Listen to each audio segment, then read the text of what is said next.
So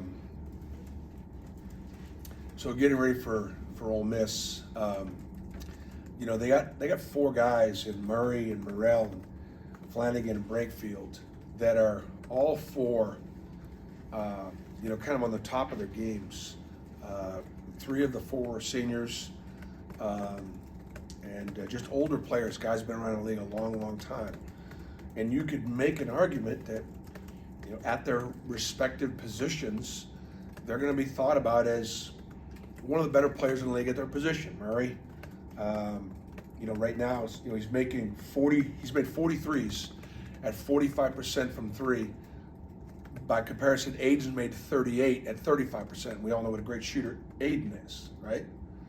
And of course, he was a point guard for St. Peter's, when they beat Kentucky. Matthew Morrell's always been one of the best two guards in our league, and he's having his best year. Now, Allen, particularly the way he played in a conference season a year ago. If you look at Al's numbers last year in conference, he played his best basketball at the end of his senior year last year, and he's playing great basketball again this year.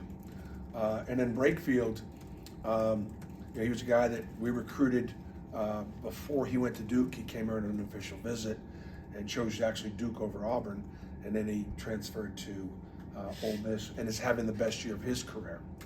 Ole Miss has got 8 high major transfers.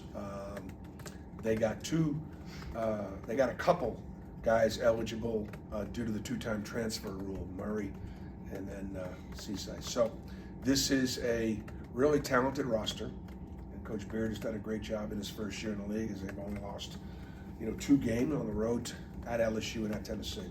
So it'll be I think it's obviously what Coach Beard and what I have worked towards, and that is to try to have an Ole Miss Auburn game, 2 ranked opponents, which has never happened, if I'm right. That's crazy, right? It's never happened, and that's what we've worked. That's what we both have worked really hard to try to achieve.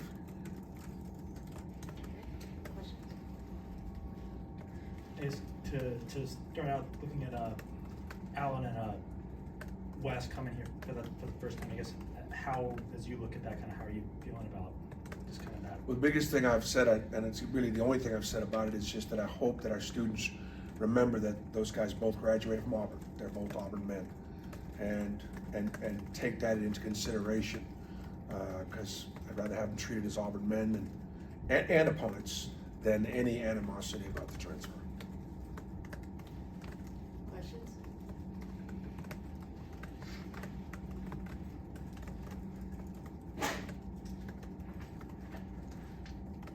Bruce, I know you mentioned it on Tiger Talk a little bit yesterday, but Janai, is he looking like he's going to be good Yep. tomorrow? Yep, Janai will be good to go.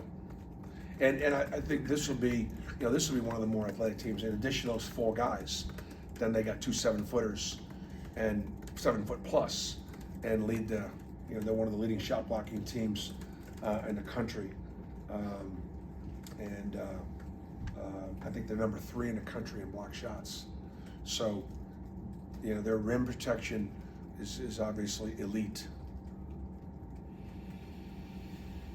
Bruce, you've talked about Denver here recently with his defense. I know that was something that he was working on early in this season, in the preseason. Just what have you seen him, like what makes him such a good defender, and how he's been able to do Well, this? I just think what I want people to give him credit for is that he was a leading scorer in Conference USA. He wasn't just the leading scorer on his team. And Conference USA just wasn't any other conference. That was where Florida Atlantic lives. And they got to the Final Four. They had some pretty good players. UAB also, right? North Texas. I mean, it was. I think I'm right. Am I right about all Right. that? Man, and he led the league in scoring. And he gets in the transfer portal to try to go to the high major level. And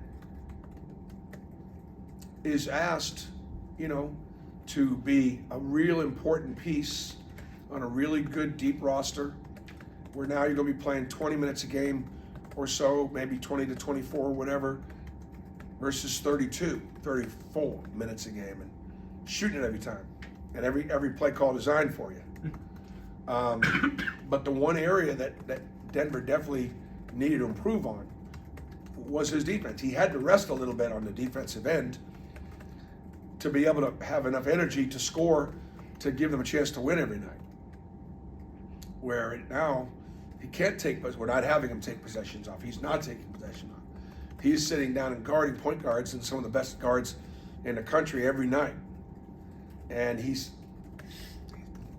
is doing well. It's just simple, his effort. It's his focus. It's his toughness. It's his desire. It's his willingness. And he's going to get beat some because the quality, the speed, the brilliance of some of the players that he's playing at this level. But he's guarding players at this level now better than he guarded anybody last year at a lower level. And it's just it's to the credit of the young man just to say, hey, this is what I need to do for us to be good. And again, against Ole Miss, really, Breakfield's a big guard. Al can play in and out. Very, very versatile. Our guards will be challenged. Yeah, you mentioned their shot blocking between Sharp and Cisse. I guess how do you see them? How do they differ in terms of defenders? I guess what do they do well on the inside? I mean, Sharp's a 7'6", 7'5". I mean, he's the tallest player in Division I. So and he's long and got great timing, and that affects going to the rim against him. And Cisse 7 foot, and played at Memphis, Oklahoma State, now Ole Miss.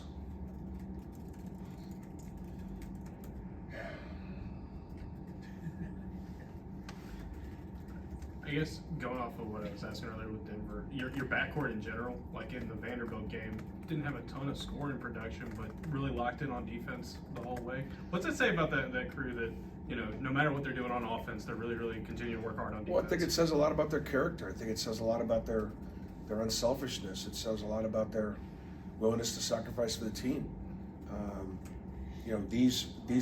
The difference between Vanderbilt and Ole Miss is, Ole Miss is bigger and stronger. They've got the shot blockers, and they've got four guys, whereas I think Vanderbilt probably had 2 elite guards in Ty Lawrence and Mannion. So, I mean, Ole Miss is one of the best teams in our league. Again, they've won every game they played other than at Tennessee and at LSU.